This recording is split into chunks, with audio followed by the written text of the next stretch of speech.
Hi, I'm Stevie Syne, the place to be, and if I sound stuffed up with a cold, it's because I am. Anywho, in this video I'm going to build yet another PCB based on shift registers. This design is based around RGB LEDs and should scroll coloured patterns instead of text, like my previous project video.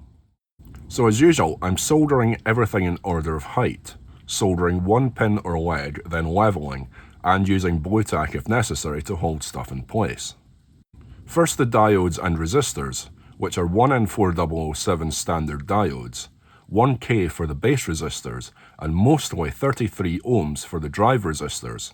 There's some 150 ohm resistors, more on this later. Then the 595 shift registers. Then the socket for the PICAXE. Then the LEDs, which are 8mm diffused RGB. I chose these LEDs with very handy 2.54mm spaced legs to make soldering them easier than the previous RGB LEDs, and indeed they do. Then the NPN transistors. Then the electrolytic caps. So back to those resistor values. Because I'm using RGB LEDs, I wanted to have a scrolling pride flag effect. Most of the colours are easy to obtain. For red, only the red chip in the LED is powered. For yellow, both the red and green are lit.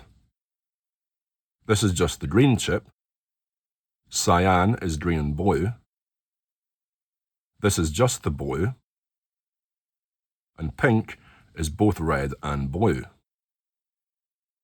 Orange is the only problematic colour here. Me being me, I didn't want to resort to fancy PWM switching, so I cheated. Basically, I'm obtaining orange by turning the red on full with just a smidge of green, exactly how you would do it in DMX land. So, on to programming. One curious thing was that the 08M2 chip I ordered didn't carry the usual PICAXE branding. Instead, it was Arizona microchip. This being a chip I ordered last minute for this video, I had a slight panic until I remembered that the PICAXE is of course based on top of an AM PIC. As I mentioned, I'm using a PICAXE and I've loaded up the PICAXE editor. I've set up the usual pin declarations and a lot of go subs for the different colours. For each colour, I'm basically sending 4 bits of colour data to the shift registers per frame, if you want to call it that. So there's one each for red, green and blue, and one for the low level of green to cheat my way to orange.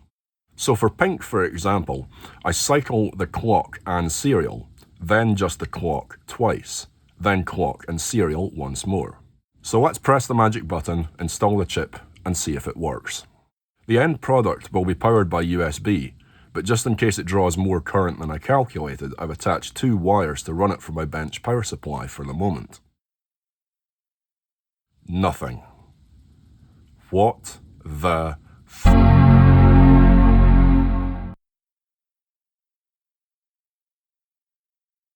So I did some fault finding. First I checked there was voltage going to the PICAXE. Then I checked to see if there was voltage coming out of the shift registers and into the transistors. I only discovered the scale of the problem when I metered the LEDs. They didn't light on the diode test, until I reversed the polarity. Oh no. These are not common anode LEDs, these are common cathode. I double checked my AliExpress order and I had indeed purchased common anode LEDs. But when I bunged the delivered LED's identity sticker into Google Translate, that confirmed these were indeed common cathode. So it would be a bit of a pisser to just end the video there, so I'll do something for you. I found a mix of 5mm and 10mm common anode LEDs that I have in stock, so it's just a case of shoehorning them into the PCB. It won't look the best, but it's better than nothing. But the colour patterns seem a bit off. One thing I forgot was the direction that the data had to be written. I was writing red, then green, then blue. But of course it has to be the other way around due to the direction the data is clocked across the shift registers. I've since corrected this, had another game of free cell, and written a lot more colours into the chase. So now it's just a case of desoldering the common cathode LEDs, sucking out the solder, and soldering the appropriate LEDs in.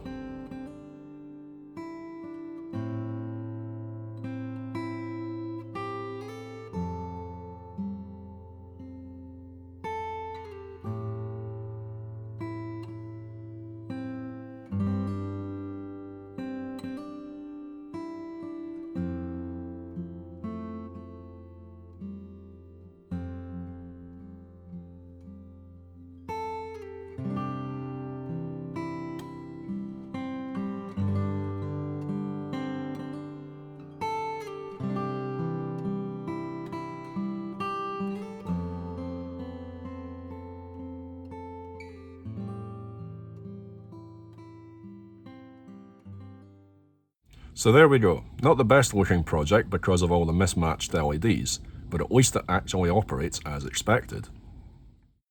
A random thought occurred to me during the building of this project. If this pride flag of sorts is comparable to a pride parade, the LEDs are the bit everyone sees, and the components are all the organisers behind the scenes making stuff happen. I don't know. Anywho, if you like this project, you know what to do. Like and share, and subscribe if you haven't already. I'll hopefully see you soon for another project. Thanks for watching.